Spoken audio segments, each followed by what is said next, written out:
Olá, este é o blog Civil Imobiliário. Hoje, novamente, eu tenho grande satisfação de entrevistar meu amigo, o professor Maurício von Bruck Lacerda, doutorando em Direito Civil pela Faculdade de Direito da Universidade de São Paulo. Maurício, obrigado novamente aqui por estar presente para tratar a respeito de temas do direito imobiliário.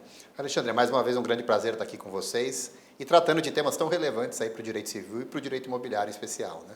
Pessoal, a nossa ideia hoje, o último vídeo que eu fiz com o Maurício dizia a respeito do contrato de locação, mas agora a gente volta a tratar a respeito da locação em um tema que é bastante polêmico, que diz a respeito do pagamento de luvas. Maurício, como é que funciona? A gente sabe que na prática comercial, aqui em São Paulo, por exemplo, na região de 25 de Março, região central, é bastante comum que muitos proprietários de imóveis cobrem dos novos locatários o pagamento de luvas. Pode explicar um pouquinho mais? Isso basicamente, Alexandre, e eu diria até que é mais amplo, não só as regiões de comércio, em especial nas regiões em que são conhecidas pelo comércio, né, por atividades comerciais, que o proprietário aproveite a mais-valia, né, o valor agregado, o valor que se agrega àquele imóvel, em virtude de determinada atividade econômica desenvolvida naquele imóvel. Perfeito.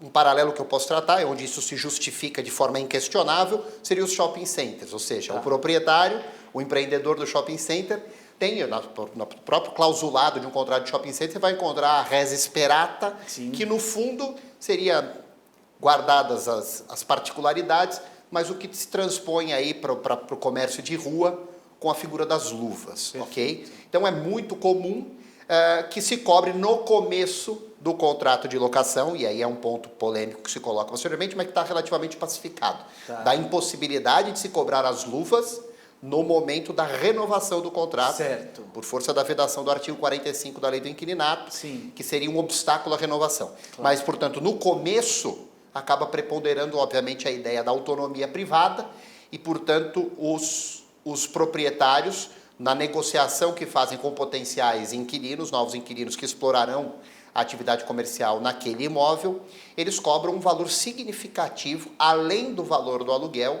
para possibilitar a celebração do contrato. Mas de uma forma muito prática, assim, vamos dar um exemplo, ou seja, o pagamento de luva seria basicamente o seguinte: existe um sujeito, um proprietário de um imóvel que possui um imóvel para locação na região da 25 de Março, que é utilizado nos últimos 10 anos, sei lá, para o comércio de um determinado segmento, mas já conhecido há muito tempo pelas pessoas por aquele determinado segmento.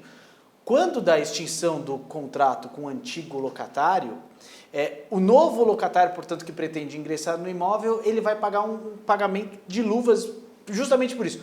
Porque o imóvel ele é conhecido por aquela atividade? É isso? Exatamente. O ponto é, nem sempre, você pegou um exemplo de Rua 25 de Março, poderíamos pegar outros exemplos da nossa cidade. A rua onde é conhecida pela venda de vestidos de noiva, ou por sofás, ou por móveis, ou por baterias, né? Pelos músicos, e assim, ou joalheria, assim por diante.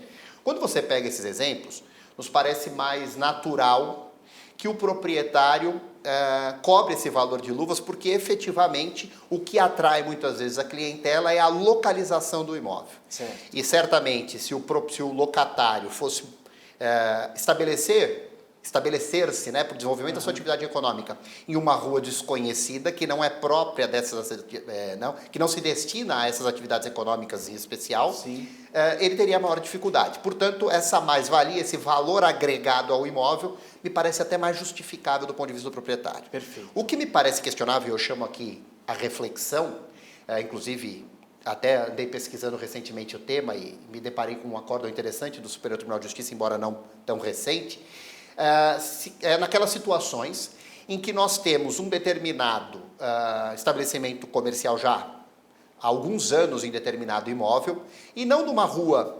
reconhecidamente especializada em determinado assunto. Vamos pegar uma pizzaria de bairro, por exemplo. Tá bom. Né? Então, essa pizzaria de bairro está lá estabelecida há 15 anos num determinado imóvel. E, por alguma razão, essa pizzaria de bairro extingue a sua atividade ou se muda por alguma razão para outro imóvel, até porque não conseguiu, num determinado momento, passou lá o prazo da renovatória, Perfeito. ou não cumpriu um dos requisitos, por exemplo, a cumulatividade dos contratos celebrados por tempo determinado. Ou assim o próprio por diante. dono da pizzaria resolveu mudar desistiu realmente daquela atividade. Exatamente. Quando ele desiste, ainda se pode questionar, Tá. porque ele não vai continuar exercendo atividade em outro ponto. Perfeito. Mas eu quero enxergar aquelas situações em que ele eventualmente continua exercendo atividade em outro ambiente.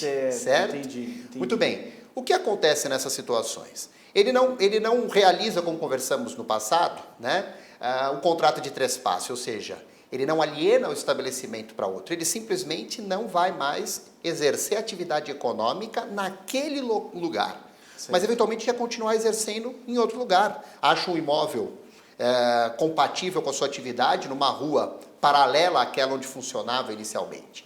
Nessas situações, muitas vezes o proprietário se vale do valor agregado àquele imóvel por parte daquele antigo locatário, Entendi, né, que correto. explorava, por exemplo, o Tem ramo de razão. pizzaria, Sim. e ele, proprietário, que vai se beneficiar do trabalho alheio, entre aspas. Entendi. Por quê? Porque ele vai cobrar luvas de um novo empresário que queira se estabelecer no ramo de pizzaria. Certo. Me parece altamente questionável por parte do proprietário se beneficiar dessa mais-valia gerada pelo antigo inquilino. Quem eventualmente deveria se beneficiar seria o antigo inquilino, que foi quem construiu todo esse fundo de comércio, né? Por exemplo, atraiu a clientela, todos no bairro sabem que ali funciona uma pizzaria e muito provavelmente muitos não saberão que agora ela está sob nova direção, a depender das circunstâncias. Certo. E o que me parece bastante questionável é isso. A antiga lei que tratava das luvas, da década de 30, Sim. ela vedava, tratava na verdade da locação comercial, ela Certo. vedava o pagamento de luvas, justamente com o objetivo de tutelar este inquilino, empresário, comerciante à época, que gerava o valor para aquele imóvel em virtude da atividade desenvolvida. Certo. A nova lei do inquilinato não veda a cobrança de multas e de luvas.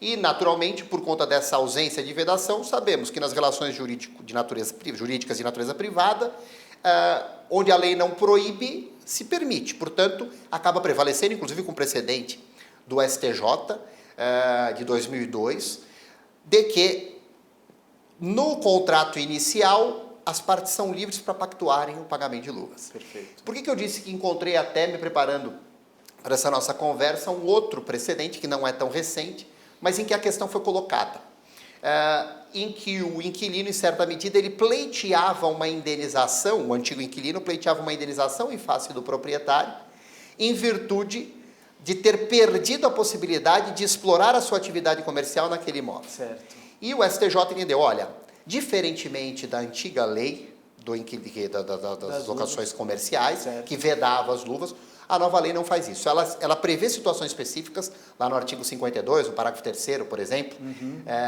quando um novo contrato é celebrado com o terceiro, portanto não há renovação por uma melhor proposta, Sim, né? sim. Aí sim A necessidade de indenizar. a necessidade de se indenizar o antigo inquilino. Mas fora daquelas situações específicas, não haveria direito à indenização. Tá. Me parece que é bastante questionável esse tipo de interpretação, porque nós sabemos que numa dinâmica geral, se alguém está ainda que seja pela via do enriquecimento injustificado, no fundo aqui eu acho que não caberia, porque não é injustificado, ele tem uma causa de ser, né? Mas há um dano causado àquele inquilino que exerce atividade empresarial, por exemplo, na rua de baixo, né? Claro. E que, portanto, teve que mudar e outro empresário explorando o mesmo ramo de atividade, agora virou seu concorrente. Exato. E, inclusive, quem auferiu vantagens desse novo contrato? Foi ele que construiu a clientela naquele primeiro imóvel? Não, Sim. foi o proprietário do primeiro imóvel. Claro. Então, me parece que a questão que se coloca é essa, analisar O caso concreto. o caso concreto para verificar quem gerou uma mais-valia àquele imóvel. Você acredita que a lei do inquilinato, para tentar resolver isso, embora tenha ficado silente a esse respeito, ela deveria prever num capítulo, eventualmente num dispositivo a respeito do pagamento de luvas? Ou você acha que foi um acerto mesmo do legislador deixar isso, que a autonomia privada e a liberdade contratual entre as partes Eu, via de regulasse? regra, prefiro autonomia privada nessas relações específicas. Perfeito. O seu trabalho do Build Suit, né? Você fez aí ponderações bastante importantes a respeito do quão lesiva pode ser a interferência do legislador em determinadas situações em que muitas vezes o mercado mesmo se acomoda. Né? E me parece que nesse contexto nós temos uma situação similar. Deixemos para a autonomia privada, mas não fechamos os olhos, não podemos fechar os olhos para determinadas situações de iniquidade, em que o titular do estabelecimento, de fato, acresce valor a determinado imóvel e depois se vê numa condição em que o proprietário acaba se aproveitando daquele acréscimo de valor. Repito, não naquelas situações em que a rua é conhecida por determinada atividade, mas naquelas situações em que, inequivocamente, foi o inquilino que agregou valor àquele imóvel. A questão das luvas é interessante que a gente não encontra muitos julgados, embora a gente saiba que é muito comum o pagamento de luvas, né? Ou seja, aparentemente, realmente, o próprio mercado de locações, ele entende como lícita a cobrança de luvas nessas situações que você citou. Exatamente, autonomia, né? Porque ninguém obriga o sujeito a celebrar o contrato naquele imóvel específico. Então, se ele está pagando, né, vamos pensar nessa pizzaria de bairro, se ele vai pagar as luvas para o proprietário, ou se eventualmente quem tem direito ele entende como justificável porque alguma vantagem ele vai oferir pelo fato de estabelecer naquele imóvel. E é o que você bem comentou. Ou seja, numa situação em que pouco verificamos provocação dos tribunais a respeito do assunto, é melhor não mexer. Por quê?